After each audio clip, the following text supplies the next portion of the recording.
So, as we're beginning to see more and more, it's the businesses and the companies that are giving more on the front end of the interaction before the customer or patient pays them anything. It's those businesses that are able to attract the most amount of people. And obviously, it makes sense.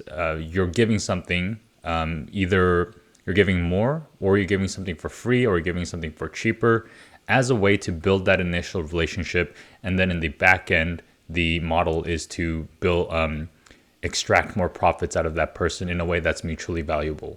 And we can see this in, for example, the gaming industry, where the freemium model, where you get users to play your game for free and hoping that they will eventually pay you through many ways of getting payments out of players.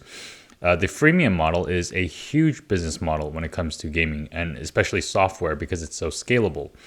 But we also see this in brick and mortar stores. So for example, in dentistry, the idea of this new patient special is one that has pervaded throughout every dental office. So almost every dental office now offers a new patient special, where the office is offering to give more in value than the patient actually pays for as a way of attracting initial patients. So we have things like $99 new patient specials, where it includes an exam, cleaning, x-rays, and all that stuff, or even free consultations or even free exams as a way to get people in the door first to eventually work a relationship, build trust, and work together and profit later.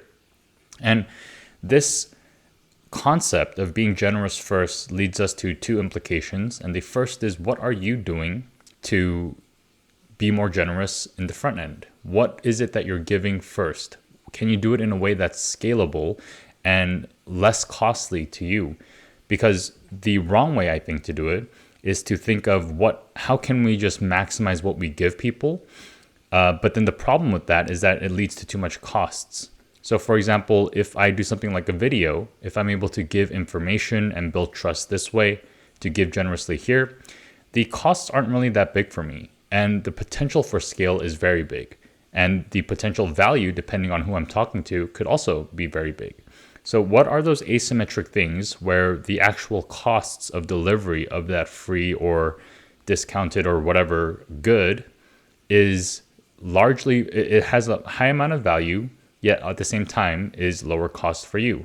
So that's the first thing that we want to think about. The second thing is, how will you create a relationship to create more profit for yourself and also create more value for the people you seek to work with? And there's two approaches here.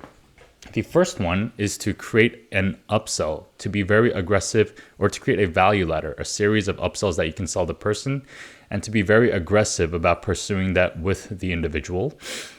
This is from the old ClickFunnels days, where at every step you're like blaring this limited time offer, this one-time exclusive deal that you won't see anywhere else, and you've probably seen a couple of those. But the problem is, while it's very good at getting initial transactions, it burns a lot of boats with the people who don't initially transact with that. It comes off very salesy and it erodes brand trust a lot. And so while you do make a quick buck, you're eroding a lot of the potential future relationships that you could be cultivating instead.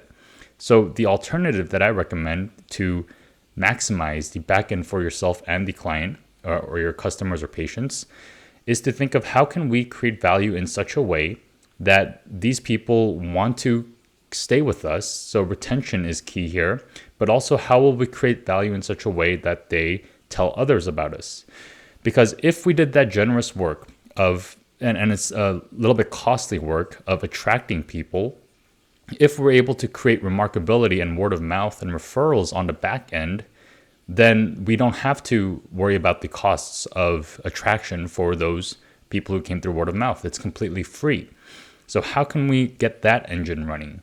And that's going to come down to the idea of remarkability, of providing value in such a way for a group of people who want things done a specific way, aligning your practice and your offering with that so that they tell others who also want that you offer that thing in a way that no one else does, right? That is the foundation of being remarkable. Someone being worthy of being remarked about because there's nothing else like it.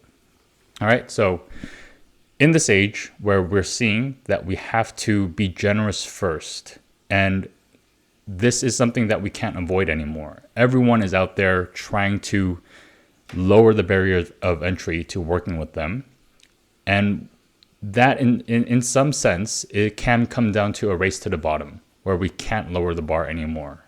And we can give generously, but at some point it will also get too costly for us. So while we have to do that, we also have to think of the back end. How do we make relationships and create profitable, mutually beneficial relationships with the people we work with? And it's not going to be through upselling people and getting them to continuously say yes to things. That is a very old school mentality. The new approach that we should take is to create such remarkable value and to work on your practice and your service and your delivery in such a way that the people who come into contact with you from those costlier methods eventually tell others about your service and what it is that you do, so that you don't have to worry about that anymore. And this engine of word of mouth eventually takes over and you're able to win and find success in what you're looking for. All right, that's it for today's video. I'll see you guys in the next one.